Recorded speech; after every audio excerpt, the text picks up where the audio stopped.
Hello and welcome back to the Hyperspace Podcast. My name is Sam, and as always, I'm joined by my lovely co-host. It's Michael Ghosh. Michael, how are you doing?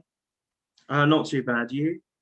I'm doing well. We took a little break for a few weeks. We had a lot of things going on, but we are back. And this week we were blessed by the Bad Batch returning or coming out. I mean, it was the episode 1 and 2, and that's what we're going to be talking about in this podcast. We're going to be talking about first and second episode. The first episode being a lot longer than the second, but we've got lots of things to talk about. And yeah, let's get straight into it, Michael. First of all, what do you think of the episode? Did you like it? Quite a longer one, episode 1.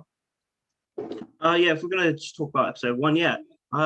It was interesting. A lot of new developments on pre-existing parts of the Clone Wars we knew about, and again, a lot of good things. I'm sure we'll go on to talk about of small details and things maybe I wasn't expecting to see from the outset of the show. Yeah, no, sure. I think it was really nice at the start to hear, like really at the start, Tom Kane narration, and Yeah, it's amazing. I just love his narration. It just really gets you excited for the episode, like nothing else can. I don't think it's gonna continue because it didn't happen in episode 2, and I'm not sure if it will continue for the rest of the series. But episode 1 was kind of like a Clone Wars Bad Batch crossover, and I think that's why they did it. And of course, Tom Kane had a stroke, and I don't think he's able to do any voice acting anymore. So I'm not sure if they'd have finished it anyway. So maybe that's why they're not doing it. But it was really great to hear him again. And yeah, he's just such a great voice actor, and it's a real shame that we won't get to see much of him anymore. I think they for episode 2 they did a similar thing to the last few episodes of the Clone Wars where they didn't do the voiceover anymore. Yeah. And I think that's because the tone has changed.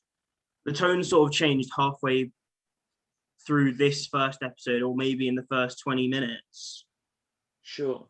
The Yeah. tone changed from the Clone Wars to, I guess, the Bad Batch, if that makes sense. Is kind of there's a clear tonal change in the show, and I think the way we're going to watch this show and appreciate it is going to be different from the Clone Wars. Yeah, because the Clone Wars was moving from characters to characters, and there were consistencies, but this we're going to be focusing on the Bad Batch, and I think that's kind of what these first 2 episodes have done. Yeah, I mean the Clone Wars, you could focus on a larger range of characters, while here you're, as you said, just focusing on the Bad Batch. Yeah, no, completely. This episode started. We start on Kala. I mean, I thought Order 66 was done. I didn't think we'd see much more of it, but then no, we get to see some more Jedi's getting attacked. We went to Kala and saw Depa Balaba and her Padawan Caleb Dune, or as we know, Kanan Jarrus, who was one point I rate is he's still voiced by Freddie Prinze Jr. as he is in Rebels, and one comment I've heard is that his voice was quite jarring, as for a child that was about 13, 14, his voice was very deep. I am not gonna lie, I didn't really think about it too much. Yeah. I kind of just thought, well, I think I just kind of accepted it because of the reality of voice acting stuff, and I don't know, it didn't make a difference to me, to be honest. And it's not like he has that many lines. It's a little strange, but I'm not sure I would have said it was jarring or ruined those scenes. I think the fact they used the same voice actor was probably the way to go, because we know what the character sounds like, if that makes sense. It would have been a bit stranger to have a different voice actor, but yeah, it was a little strange still. Yeah, no, sure. I thought it was really cool how they incorporated the Bad Batch into their story. I mean, you see Kanan talking about how his master died and how he got attacked by the clones in Rebels, and now you can add a whole different dimension to that. The clones, specifically the Bad Batch, are actually the ones that let him escape. But from his perspective, he only sees it because he thought that the Bad Batch were trying to get him. But you see from his perspective that he thought all the clones were bad, all the clones were out to get him. But realistically, he's only alive, probably, because the Bad Batch, especially Hunter, spared his life. So I think it was really cool how they incorporated the Bad Batch into his story. And it was Depa Billara's death. I mean, that was the scream, like her calling to Caleb, and then the scream. That was horrifying. That like hit me like on an emotional level. Like the scream was like horrible of when she's just being killed and shot at by these now I guess stormtroopers or clone troopers, and that was a really like intense. I mean, for a kid show, I was like, wow, like that. It kind of blew me away. I think we'll probably end up talking about it more, especially when we go further into this. But the Bad Batch again felt like a very good continuation of season 7's tone, because that didn't really, like, especially the last half. I mean, you know, the Mandalorian arc and Order 66. I think the tone for this was the same, because while there was that beginning bit, but once it got to Order 66, it immediately switched into season 7, the Clone Wars tone, where it's quite heartbreaking, really, what's going on. And especially for Kanan, because we didn't. I feel like sometimes I don't have that much sympathy for how he treated Rex when they finally meet, but this gives some context, because it's easier to understand from his point of view how, like, even the clones who tried to help him, there's like Crosshair tries to shoot him, so he thinks that Hunter's trying to trick him, so they kill him. So yeah, I just think it was really well done. And again, it was something we were speculating about, whether how many episodes it would take for them to get to Order 66, whether they would actually be with Jedi, because they're this sort of, you know, elite squad who are just sent in to do missions normally on their own rather than to back up, you know, Jedi. Yeah. I think this was the way to have done it. But yeah, it was interesting with Crosshair actually still somewhat having the programming.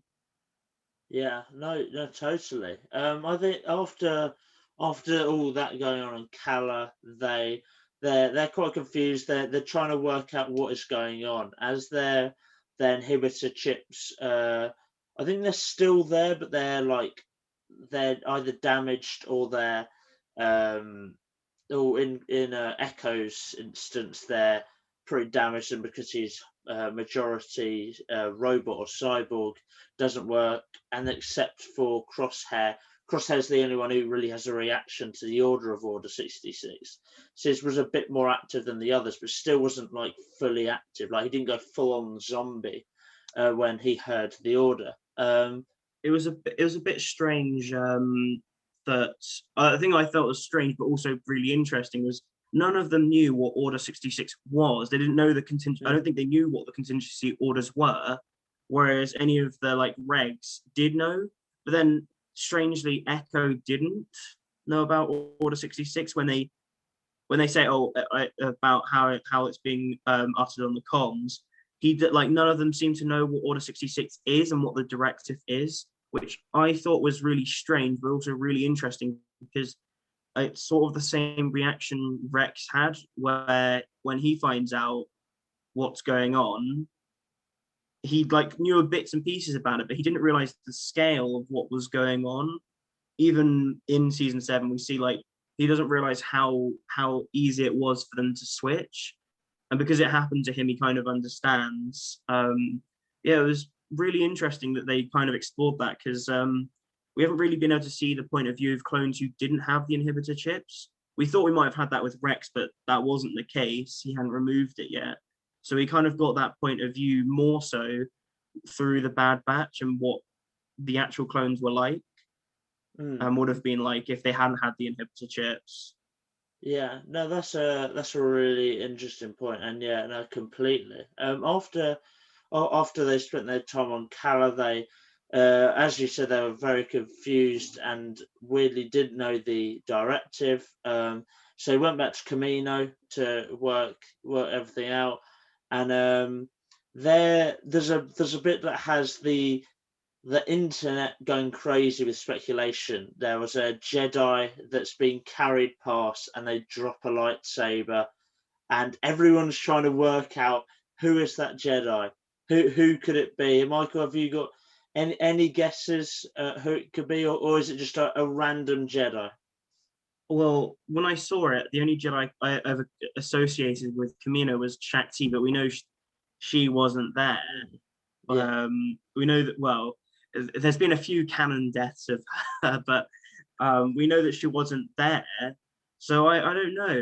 That's what I was trying to figure this out, but they never show it. So I'm sure someone will match the lightsaber, or there'll be something. But I didn't know who it was, but maybe it was just a random Jedi, and the point was the dropping of the lightsaber was so that the Bad Batch knew the scale of this, and it wasn't just one isolated case. This was across the universe, Mm. I guess. Yeah, no, I agree. I think that whole scene where the Jedi is being carried and dropped the lightsaber, I think it's just a random Jedi, whoever, because they'd have stationed someone else on Camino after Shakti had left. So it was probably whoever was stationed on Camino then. And as you said, it was more of a symbol of, yeah, look, this is much bigger than you thought it was. Jedis are getting slaughtered. This is the power that the clones now hold.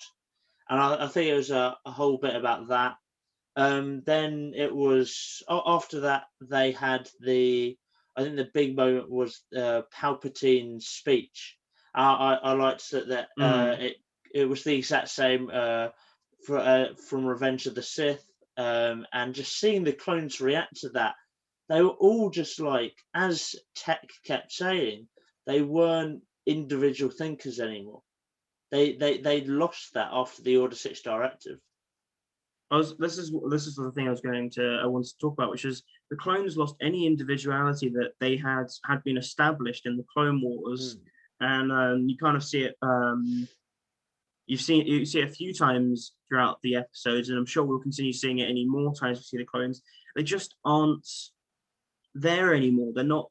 There's a few things I think are more. We'll talk about more in the episode 2, but they're now more in the Imperial mindset already after executing Order 66, and I wonder if this was part of the programming to help them handle the stress from it, because I think it's mentioned that the clones are they're genetically engineered not to get PTSD, right, or to yeah. prevent it being as bad, which is why they don't have such an issue. But even then, they're being told to go kill people they've been serving for years with, who they haven't seen commit a crime yet. Mm, no, totally. I mean, Um, it's weird, isn't it? Like just because it's hard, especially after you've seen Clone Wars for all these years, and you've kind of fallen like in love with these guys. Like you've rooted for them. You've really just you've just supported them, and you've really liked them, and then all of a sudden, you know it's going to happen, but you just see all their individuality or the personalities that you really liked, they're just gone within one directive. I hadn't realized it was going to be like that though, because I imagined it would be somewhat like that, but I didn't realize it could be like a complete, I guess, character death for Mm, the individuals. Because, like, again, we'll see it you kind of see in episode 2, they all sort of talk the same, which kind of makes sense because they're clones, but beforehand they all had different, like, slightly different speech patterns, or things they would say or how they would act, and it was a lot less I guess imperial. It was less because the individuality was encouraged by the Jedi. They were individuals, and they were individual thinkers, and I think again, we'll talk about in episode 2, it affects a lot of their effectiveness as well. The fact they are more of a hive mind now. Yeah. Yeah, and it's almost And like on it's in the catacombs of Geonosis, where they're all just the Geonosians, they're all just one of a hive mind that are just kind of walking, like they don't really know what's going on. They're just kind of all being controlled all by this one source, and it's sad to see, isn't it? well, we see it with Crosshair as well, which is, again, it's good that the inhibitor chip doesn't work fully, because we kind of see how he's processing it as someone who's still got most of his individuality compared to like any of the other troopers we saw. And even it's affecting his personality, not just, oh, I need to go kill the Jedi. It's affecting him far outside of that. And it's, I need to follow my orders, which again, they all spot out. It wouldn't have happened otherwise. Yeah. No, It's weird seeing all the clones cheer as well. It kind of breaks your heart seeing all of them cheer for formation of the Galactic Empire. Yeah, that was hard to witness. Wrecker made me laugh because he did a slight dig at Palpatine. I don't remember what he said, but he just Palpatine said, the attack on my life has deformed me, and he says, I think he says, like, you don't say. Yeah, no, something that like was, that. That was funny. He's always there for the comic relief. And another thing I'd like to talk about on Camino, they do this training drill when Tarkin comes. It's great to see Tarkin, another character from a bit in Clone Wars, but mainly from A New Hope in the original trilogy, and Rogue He's in One. Rebels, right? Yes, he is as well. He's kind of occasionally. Yeah, he's in pretty much a lot of Star Wars media, but yeah, it was cool to see the training facility, and I think here you really get to see the Bad Batch, like why they're different from the other clones, why they're different from the race, because they tested them at first with just the normal drills, and they smoked it really easily. But then they did live fire. Like, this could kill one of them. This could have seriously injured or killed one of them. And Tarkin just gave this drill to them anyway, and they passed it again with flight. I mean, you'd really see the ingenuity and like how smart they are and how well they work as a team. And it's a shame that what happened with Crosshair happened, that they've now kind of increased the inhibitor chip, because watching them work as a team, those five, was just it was really, it was so cool just to see them take them down, especially when you see the odds are so high, and that this one bullet could kill them. One well placed bullet is kill. I guess this is war, but you don't expect it to see it on a training facility in Kamina. It's like you said, they're very different from the regs, and that's kind of shown in the bit before they have to do this train drill, which is when they do that. They have a food fight, and you kind of see that they really are like the outsiders, I guess, and maybe that's, again, it's kind of good to see how, especially after Order 66, the clones behave. They still have some level of individuality, because they kind of hate them as these outsiders, and we got introduced to Omega, who we'll probably talk about later, because she hasn't really done too much, but you can kind of see she's trying to fit in with the Bad Batch, because she also doesn't really fit in. But even with the regs, I think they would have smoked that drill, to be honest. The first drill, the live fire one, probably not, but there is something different about the clones, especially the Bad Batch, that sets them apart from, the stormtroopers. There's a reason that a bunch of teddy bears, stop the stormtroopers, right? A well-armed force with walkers, blasters, actual armor, and they get stopped by a bunch of, teddy bears with rocks. on Yeah. Endor. So it's just it really sets the tone because well. Especially as they sort of explore why Tarkin's reevaluating it, which is primarily the cost, it would seem, because they are more effective as we see, and we also the when they do the live fire, we see the Dark Troopers Mm. from the Mandalorian season 2, or at least some sort of variation prototype of them, and maybe this kind of gives me the idea that the Dark Troopers were set to be the replacement for the clones because Mm. they're a closer match than the recruited stormtroopers who, to be honest, couldn't hit the side of a bantha. They Yeah. especially if you've got plot armor because you're a main character.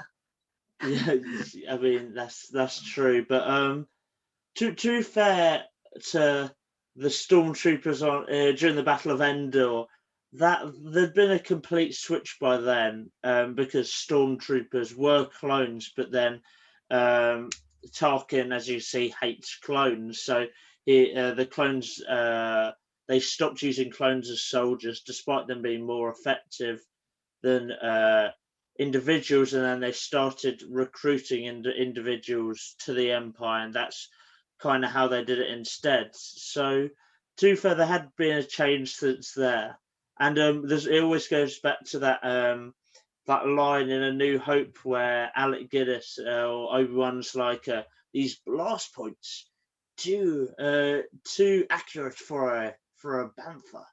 These are stormtrooper accuracy or something like that, Yeah, and yeah, you yeah. just you see no evidence of that in the rest of the movie that they can shoot because the bullets are just kind of flying everywhere. Everywhere. Yeah. But it's You yeah, could stick you're up for the stormtroopers, but they're not on the. There's no fair comparison of them with the no. regs even, let alone the Bad Batch is like a different breed of soldier, and I'm surprised that. Again, I think it's again to do with how the Empire wants to manage. Instead of they're not fighting a war against anyone anymore. I was hoping maybe we would see the Bad Batch in the Empire a little bit longer because it would have been interesting to see them fight against the separatist holdouts because we know they exist. We know Mm. that there were separatists who kept fighting after the end of the Clone Wars, but maybe this is something we'll see later on in the Bad Batch, kind of like how we saw the droids in Rebels, which I thought was, quite a funny. It was quite a funny episode, and yeah, maybe we'll see something like that. But anyway, it'll be interesting to see what they're going to do with the rest of the show. Mm. Um, and again, good that they dealt with Tarkin and it kind of explained why they moved away from clones because, especially as us Clone Wars fans, we kind of know what the clones are capable of. Yeah. They're pretty much capable of the impossible a lot of the time, even if Especially they're under told to good do leadership. something ridiculous. Yeah, especially under good leadership, like we've seen with the 501st Anakin and Ahsoka and what they were able to do in the Clone Wars. Yeah, I mean, and the wolf they were pack. able to yeah, and we were able to see them. They killed Pong Krell, who like they didn't know they were going to have to kill him either. It wasn't like they had the element of surprise on Pong Krell, and they were still able to stop, you know, a pretty, decent Jedi who probably is the best suited at stopping, multiple clones shooting at him. It's not like where we've seen with the other people who've been killed by Order 66, where they've been kind of swarmed, and they've only got one lightsaber, so it's not really the best. Like we saw with Depa Balava in this episode, she didn't really Mm. stand a chance once there was 4 or 5 of them all shooting at her. Yeah, no, exactly. She really didn't. Another thing, that another cameo we got. Well, um, after Tarkin had evaluated them, he wanted to test their loyalty to the Empire, so sent them to kill a bunch of a bunch of civilians. In the end, they were called insurgents, I think, was the term they Yeah, he used. said they were insurgents. Yeah, it's um, I think again the Empire does a lot of things that big regimes in history have done, which is they try and take out any any people who are potential threats to, I guess, their mission. Because I think, like you were saying, it's not then they weren't insurgents at all. They were mainly civilians in Saw Gerrera and a few freedom fighters. They're not the sort of large scale force you think is going to be able to take even a planet back from the Empire equipped with clones. And especially immediately after the Clone Wars, they're probably at the strongest they could be. Both because they've got probably the best army that's existed in Star Wars. Yeah. That we've seen in canon. People can argue about the droid army because of the numbers, but I mean if they had a big squad of them, they'd be able to take them out immediately. But yeah, interesting to see that they brought Saw Gerrera back, and we kind of see how he's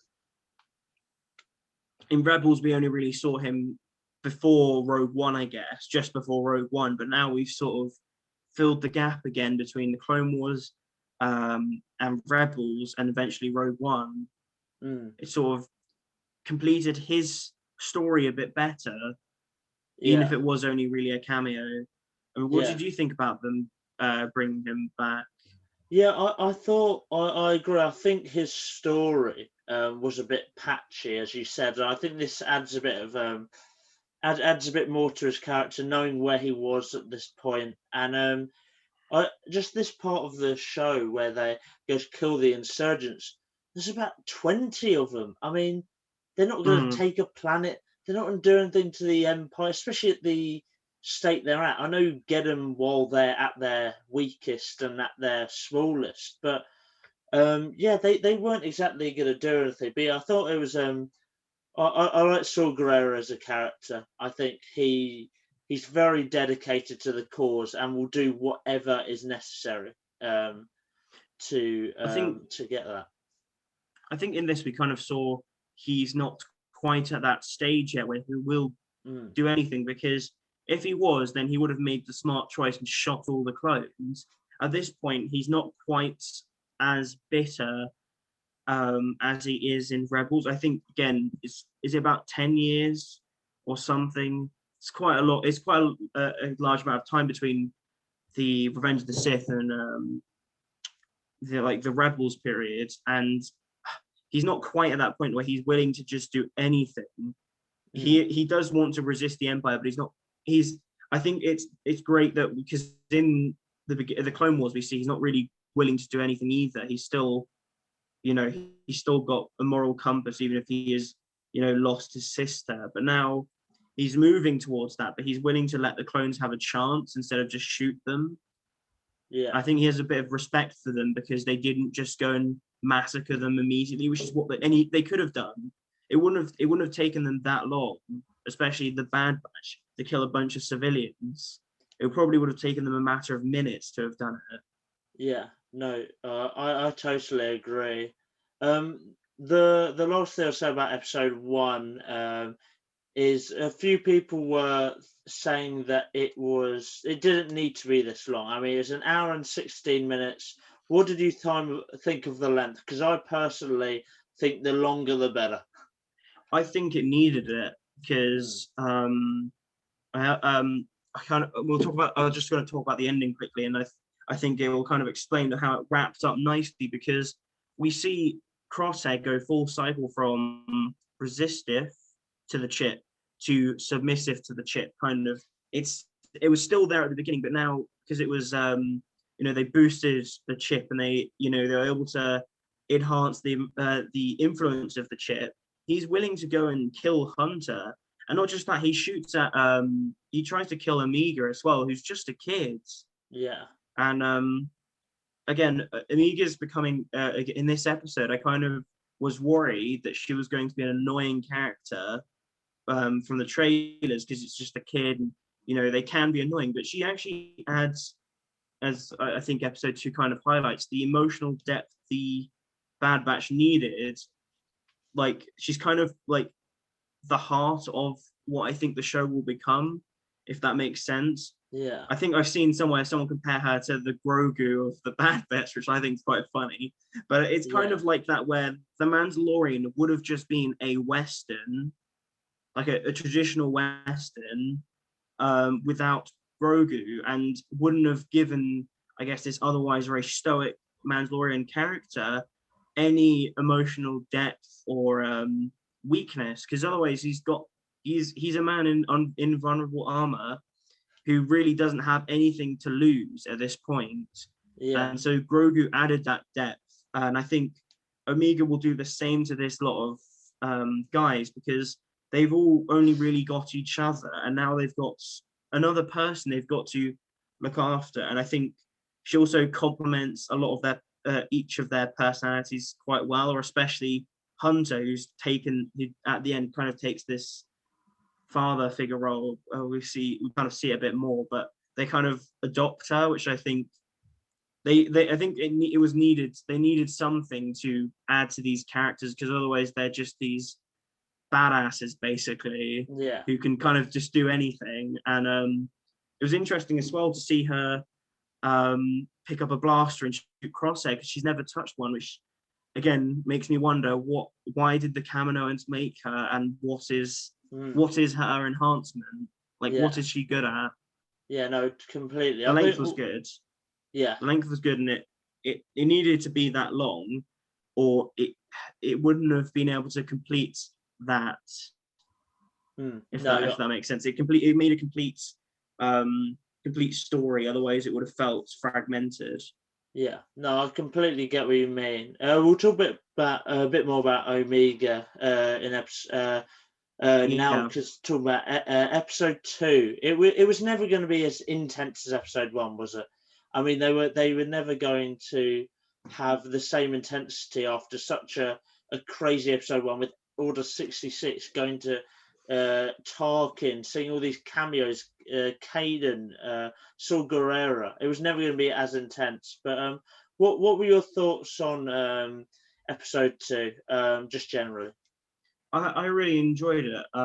It slowed the pacing down of the show, which I kind of was talking about a little bit earlier, which is that Omega's kind of, again, in this episode, becomes the heart of the Bad Batch, if that makes sense. I mean, beforehand, it was kind of Wrecker, who's this kind of big kid with a heart of gold, but now, like, she's there. There's like an emotional attachment that they have, and someone that is vulnerable in their group, that isn't just this complete badass, that, if that makes sense. So I think this episode was really good, even if maybe other people think the pacing didn't need to be slowed down, or there wasn't enough action. I think it was really good, especially in exploring the clones, navigating this sort of, first, was it week or two of the Empire existing? Something like that. Yeah, no, I really like Cut and his family, from because we saw them before in Clone Wars, and you completely get behind why Cut left the clones, and the Bad Batch at first had to come to terms with that. They were like, "You're a deserter." They weren't happy with him, but you have to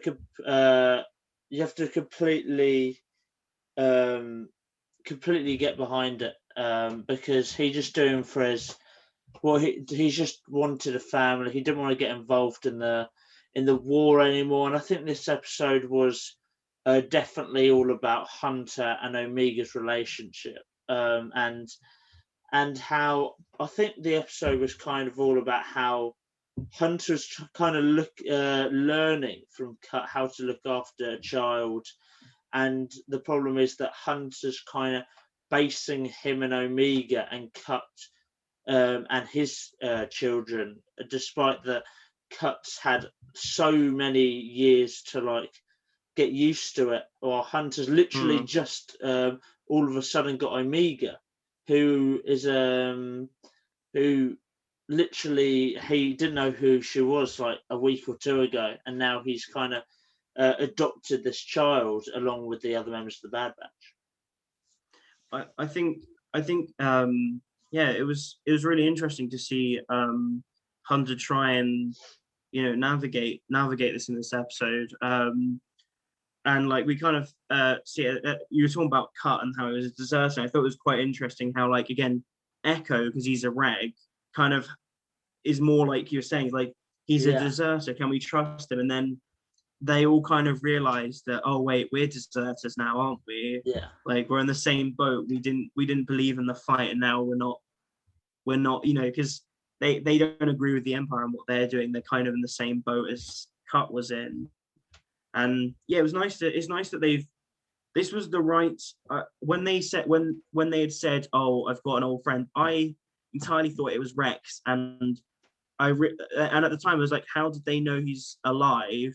Again, we can go into that a little bit later, but it was good. Cut was the right choice for this, mm, and allowed for this relationship between Omega and kind of the Bad Batch, but in particular Hunter, which needed to be done because otherwise she's sort of just inserted into the group for no real reason. mm, But I think this episode highlights that. We saw that with, like you said, he was trying to learn off Cut how to deal with Omega, and yeah, it's like I think also Cut points out what I had said, which is, why did the Kaminoans make Omega? Because yeah, all of the Bad Batch were made for specific purposes, and because Omega isn't that age and hasn't been trained as a soldier, we don't know what her enhancement was.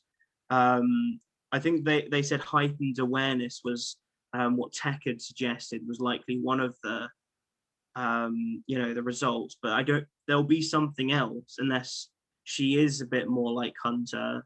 yeah. No, completely. I mean, she Omega or Omega is a is an interesting character that's been introduced because it's left a lot of Star Wars fans bemused because Tech said that there were 5 clones that have been given these specific skills that make them a group, and Echo's not one of them, Mm, because he, of course, he was a reg, yeah. and he just then his enhancements were because of him getting captured and all that. But so Omega's the 5th one, but what is the deal with her? And that will definitely emerge as the series goes on. What I her, I think don't know whether to call them powers or what her set of skills are. I think the other thing, which is kind of, I think they're kind of skirting around, is she's a clone of. We're guessing Boba Fett, right? Which is how they knew she was a clone, but she's female, which is also fine. But why? Like, maybe there isn't a reason. It's a result of the genetic modification. There wasn't a specific reason that trait occurred, but maybe there is a reason. I don't know. It's just something I was thinking about. Maybe Mm. there is a reason they made a female clone, or is this just a result in how the things that they just like a sort of side effect, I guess, of whatever they were manipulating in her genes. I don't Yeah, know, but they were all kind of I think they were all kind of skirting around it. And I think Cut was kind of like um when he said a clone like us, and he says not like you. I kind of think that's what they were alluding to, because I'm curious about that. I don't know if yeah. you were kind of wondering that too. No, completely. I've seen some theories saying because at that point of the Clone Wars, or to come towards the end of the Clone Wars, Jango Fett's DNA print or whatever was running low, and Mm, they were having to it was getting to a point where they needed to find someone else, because they had very little of his DNA print, and some people are speculating that hers is a mix between Django's and someone else's. I've seen some people say potentially Django's and the Night Sisters, and maybe that's why she's a girl. But I'm not sure. I think Yeah, I'm I not think really the sure Night about Sisters is a stretch, but I think the idea that they've had to use another template may work, but that. Mm, she has to have had such similar genes to Boba Fett for it to be clocked as a clone, because Tech says he did a DNA check, and she is a clone, which means that the amount of DNA that could have been from the other template would have only been to fill, like, it feels very Jurassic Parky, but like to fill in the gaps in the gene that maybe occurred because of how many times they were, splicing it together and trying to replicate it constantly. Yeah. And that would make more sense if, but then the difference again, I imagine for their technology, for it to clock as a clone, it would have to be so small, the amount that would have changed. I don't think maybe the Night Sisters could work, but I think that's people trying to stretch it. But yeah, that would explain it. I think it's just really interesting though, that she's different to them, especially I guess the age as well. And maybe the other thing I was thinking is maybe I forget what the Kaminoan's name is, but maybe she made Omega as kind of like her daughter, and that's why she has the like head like jewelry like the Kaminoans have. And maybe the reason why the gender was different is so that so that people didn't suspect it, because she's like what, 8 at least, I'm guessing. Yeah, which means that probably which means she's at least 4 clone years, right? Because they're it's like half the time, right? Is what they said in the Attack of the Clones, which means that she's probably been made near the beginning of no, not near the beginning of the Clone Wars, but like at least midway through the Clone Wars, which means maybe this was done to hide her from the Jedi or whatever, so that it wasn't, I don't know, but that's kind of a possibility I'm thinking about. Maybe that's why there's differences. If maybe this was done as a personal clone project, kind of like Boba Fett was for Django. It was just a personal thing. Well, I don't know. This is just speculation, though. I guess we'll see. Yeah. No. Well, I mentioned the Night Sisters theory, and then in the first episode, who dropped the lightsaber? A lot of people theorizing about that. It's definitely because the Star Wars fan base, and I'd say all fan bases, they don't want they want to know everything. And it is hard to come to terms sometimes that you can't know every single detail of everything. Not everything can be explained. Otherwise, all the episodes or movies will be so much longer, because they've got to explain the significance of that, significance of this. And a lot of the time, the significance can be whatever it is to you, or the significance isn't always something that is important and you need to concentrate on. I think with Omega, I get at least the story, the reason why they may have created a female clone for, from a, like the TV's perspective, is that it's really good contrast to this like very male environment anyway, where it's, that is like the most masculine environment you can kind of imagine, and then she's here. So I think it's a good choice. Again, like you said, I think also not only with the episodes be longer, it also suck a lot of this conversation we're having, which is speculation. And I think that's half the fun, is trying to figure out what we would like it to mean, and then when they do reveal it, we being us being happy because we've been wanting to know. If they just told us, I don't think we'd care. If they told us, oh, Omega was made a female clone, or this was her abilities, we just wouldn't be talking about her as much, would we? And I think it gives us this interest in this character we don't know much about because of this. And like you said with the Jedi, I don't think it matters what the significance isn't who it was.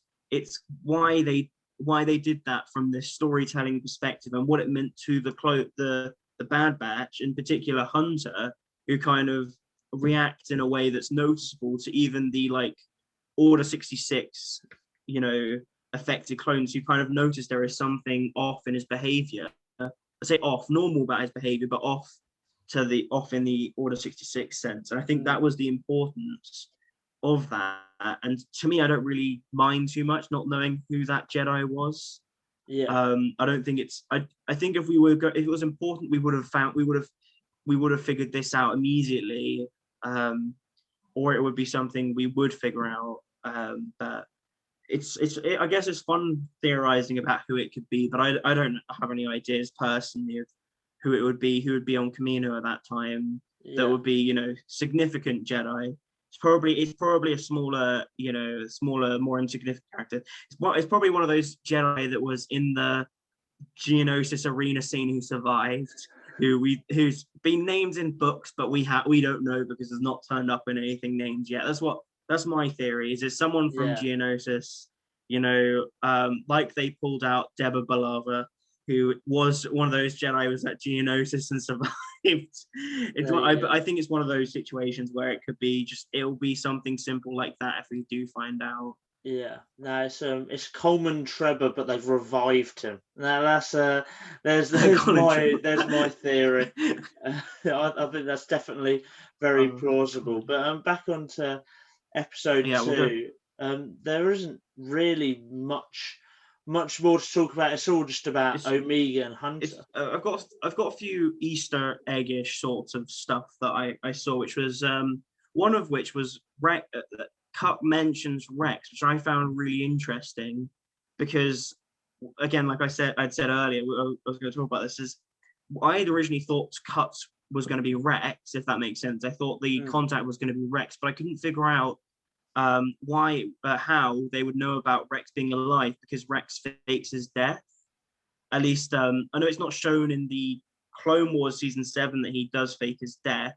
Only really Ahsoka is shown as dropping lightsabers, but in the Ahsoka book, which was canon and has now kind of been corrected because of season 7, so it's hard to tell.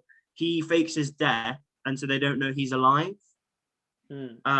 Which is why the Imperials are kind of a little weird about it in Rebels, I think. But also, he told Cuss about the inhibitor chips, which would also imply that he had hinted at, if not told him about Order 66, because he wouldn't know, and I think he may have warned him because he would have the chip. So maybe Cut has, well, we don't know if Cut's removed his chip, but he'll be aware of it now because he wouldn't have heard the order be given out. So he might have been warned so that he knows this could happen. And now we kind of know how Rex may fit into this because we saw him in the trailers, with the meme, what is it, Return of the King? Return of the King memes. Yeah. And now we kind of understand that now the Bad Batch know he's alive, and that likely the fact he talked about the inhibitor chips means they probably know he didn't execute Order 66 at least. That's the kind of information gathered from those two pieces. And there's a few other strange things we'll go into that. Small details, but I thought they were really interesting, if that's all right. One of them was the Empire impounding all the vehicles. And that's kind of like a small hint, like a small nod. Again, it relates to the Ahsoka novel, because when they take over planets, that is the first thing they do to stop people going off world. They do this, and it's really interesting that you kind of see that the Empire, the Imperial procedure is already taking effect, and they already know what to do. The impounding of vehicles means that no one's being able to get off world without being tracked. And you see these what they call them, the chain codes, and you have to have one to get usable Imperial credits. So you're kind of like financially incentivized to do it, because otherwise you don't have money, which again, for Cut probably doesn't matter because he's farming or whatever. But for a lot of other people, like when they turn down, when he shows them the Republic credits, she's like, no. When they're trying to get onto the shuttle, and I don't know, I just found that really interesting because we kind of see again the clones have just lost all their personality, especially when a bit later in the episode when they recognize Cut. The whole dealing with the clones, they just really are very robotic in how they talk and how they're interacting. And this isn't sort of what we're used to with the clones, even when they're interacting with civilians normally, except from the Coruscant Guard, who are normally pretty cold anyway, and they're acting like that. And even then, they've been groomed for the Empire, and we saw them in episode 1, which are also another little nods to other stuff. yeah, that was just a few little Easter eggs. There was also, I think I talked about earlier, the Omega took off the Kaminoan head jewelry. Yeah, And I guess for her, it's the only home she's ever known, the only place she's ever known. yeah, I don't know. Anyway, the episode wrapped up really well, didn't it? yeah. Kind of came full circle where they kind of Hunter kind of accepts that he's this sort of father figure. Yeah, no, completely. Yeah, and another little Easter egg this time for episode one was that the droid that was with Omega or Omega. I'm just gonna flip between Let's saying use both. Omega and All right, Omega. that's what I think I've done that as well. But yeah, the droid that was with her is the same droid that helped Fives with the inhibitor chip. Oh yes, So yeah. it was the same. It was the same droid. So it was nice to see the return of that droid who actually does have like a bit of personality, and it's a shame when like the Imperial guards come in and just like stun the droid. So we're not sure. I don't think we'll see much more of them. I hadn't actually clocked it was the same droid. I thought it might have just been the same model, but I think you're right. It was the same Yeah, personality or whatever, wasn't it? Yeah, it was. Yeah, it was just really interesting. I think all of these little small details have been really good in building what we known about the Empire. Again, the Ahsoka novel was only a year after the Empire, so it's kind of closer than we've ever got to the transition. But now we've actually got it. It's really interesting seeing, I guess, the clones react to the clones not being clones, if that makes sense. They're not being individuals, more so just being these this like hive mind, as I had said before. yeah, no, completely. That kind of wraps up episode 1 and 2. I'd just like to ask you, Michael, where do you think this series is going to go? Have you any ideas about what's going to happen? Because I have a slight inkling, let's say. I only have some small ideas, and normally when I want spoilers for Star Wars, the place I go is Lego because they seem to know how to spoil films. And so recently they've unveiled the Bad Batch shuttle, and I was kind of hoping there might be some nuggets of information, but there wasn't really anything except from we see Crosshair is definitely going to be hunting the Bad Batch on that desert planet we saw, well, likely on that desert planet we saw in the trailers. And so I wonder how Rex is going to play into this. And we're guessing Rex and Ahsoka do separate ways. So Ahsoka won't be in this, unfortunately, as much as I think everyone would like to see more Ahsoka. But we'll take Rex. Rex needs the spotlight more than she does. But yeah, I'm not sure. I'm guessing it looks like they're going to become bounty hunters now, and kind of just, I guess they're just going to be a few blokes working their way through the universe. Yeah, no, exactly. So what I think is I think the series might just be very similar to the Mandalorian. So it's just gonna be them always on the run. Hunter and Omega are gonna be like Mando and Grogu. Like Hunter, this really rough character, then meets this child, and they kind of have this father-daughter bond in this case. They're gonna be hunting for. I think they're going to be looking for Rex. I think they're going to be looking for answers. They're going to do a lot of tasks. So Rex will be on that mission, as you said, was mentioned in episode 2 that he passed by a day ago. So they might be looking to him for answers. And yeah, they will just be missing him till the end of the series, where it'll be like every place they go, it'll be like oh no, yeah, he passed through here a day ago. Oh yeah, he was here about a week ago, and they'll be close to seeing it, and they'll keep teasing it, and we'll just be like really frustrated about how close it will come. I'm gonna say this, and I feel this is maybe a little controversial, but I have such high hopes for this show now. I've seen the first 2 episodes. I think this could be better than Mando, and Ooh. that's a big statement because I really liked Mando, but more so I was thinking the relationship between Omega and Hunter is going to be far deeper than Grogu could have because of the age anyway. and in particular that aspect, I think this show will succeed better than the Mandalorian did, because well, Grogu couldn't really interact with the Mandalorian in the same way, and wasn't useful to the I guess to the Mandalorian squad that you know the Cara Dune and Grief Karga and that lot. Mm. I think I don't know. Maybe it will, at least I have high hopes for this show, and maybe saying it'll be as good as a Mandalorian is a big statement. But I think it could be. It has the potential to be better already, if not at least as good as the Mandalorian. Completely. No, yeah, I think that wraps up everything we're going to talk about.